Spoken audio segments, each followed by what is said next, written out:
देवऋषि नारद ने भगवान शिव से शंकर को पाने के कुछ सूत्र पूछे।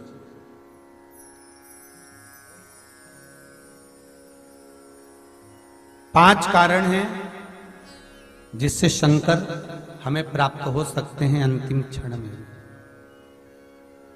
पांच कारण।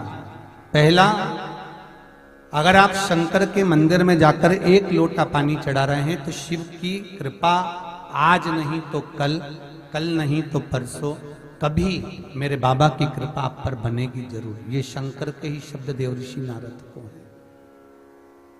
दूसरा, देवऋषि नारद,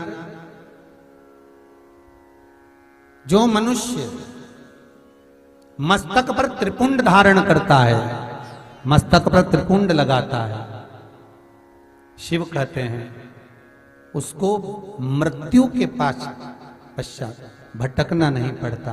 शंकर कहते हैं वो मेरे ही धाम पर, मेरे ही कैलाश पर आकर विराजमान हो जाता है। तीसरा,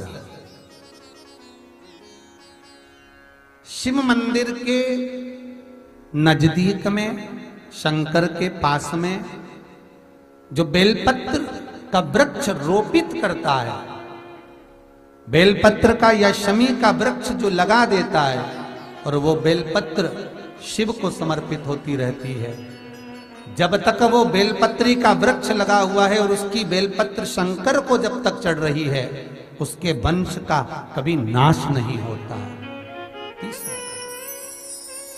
चौथा कारण कहा देवऋषि नारद, शिव मंदिर की चौखट के सामने से निकलकर जो जीव चला जाता है, शंकर के द्वार से निकलकर शिव का शिखर मंदिर का देखकर जो निकल जाता है, उसका कार्य कभी अटक नहीं सकता।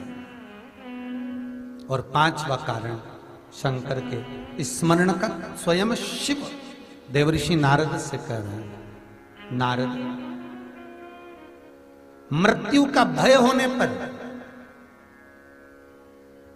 संसार में भटकने वाला व्यक्ति जब मृत्यु के भय में पड़ जाता है, कोई बीमारी, कोई रोग, कोई कारण, कोई एक्सीडेंट, कोई कारण में जब मनुष्य फंस जाता है, तो शंकर कहते हैं नारद, उसके मुख से, उसके स्मरण से, उसके परिवार के स्मरण से एक बार भी अगर दिल से मेरा नाम निकलता है तो मैं उस रोग को, उस कष्ट को, उस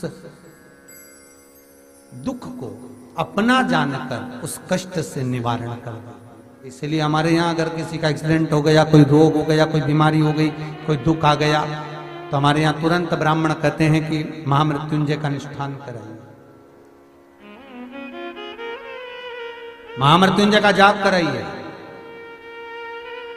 शिव का स्मरण कराइए, शंकर का अनुमोदन कराइए,